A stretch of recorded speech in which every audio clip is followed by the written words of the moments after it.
आणि यानंतर पाहूयात काही मोठ्या बातम्या। नाभिक आणि धोबी समाजाला एससी मधून आरक्षण द्या, ओबीसींची झोपडी उद्ध्वस्त कराल तर रस्त्यावर उतरू, लक्ष्मण हाके यांचा इशारा। बलुत्या आलुत्यामधला आमचा नाभिक बांधव असेल, आमचा धोबी बांधव असेल, बलुत्या आलुत्याला एससी मधलं आरक्षण मिळावं। ओबीसींची झोपडी उद्ध्वस्त करण्याची जर भाषा कोण करत असेल, काच्या आरक्षणाच्या संरक्षणासाठी रस्त्यावर उतरेल। राहुल गांधी म्हणजे सराईत खोटेपणा आणि माफीवीर, दिशाभूल करण्याची राहुल गांधी यांची ही पहिलीच वेळ नाही। मतचोरीबद्दल राहुल गांधी आत्मविश्वासानं ढळढळीत खोटं बोलतात, केशव उपाध्ये यांची टीका।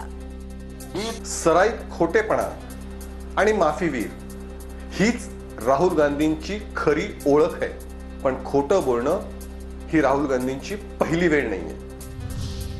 ठाकरेंची सेना आजपासून पुण्यात मनसेसोबत बोलणार, वसंत मोरेंची माहिती तर 100च्या खाली एकही नगरसेवक नको, मुख्यमंत्र्यांचा आदेश अशी भाजपच्या नगरसेवकाची माहिती, वसंत मोरेंचा दावा। राज्यात स्थानिक स्वराज्य संस्थांच्या निवडणुकीपूर्वी 14,71,000 मतदारांची भर तर 4 लाखांहून अधिक मतदारांची नावं बाद अशी माहिती। ठाणे, मुंबई, पुणे, नाशिक आणि नागपूर जिल्ह्यातले मतदार वाढले।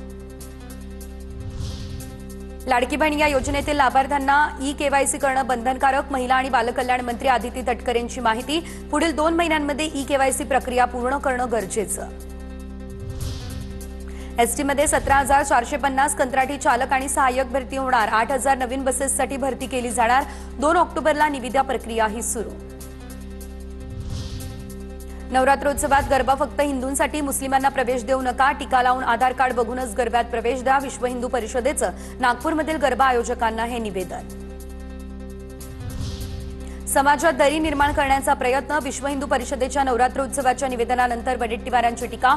गरब्यामध्ये इतर धर्मियांना न येण्याचं बोलल्यास गैर काय, बन यांचा सवाल।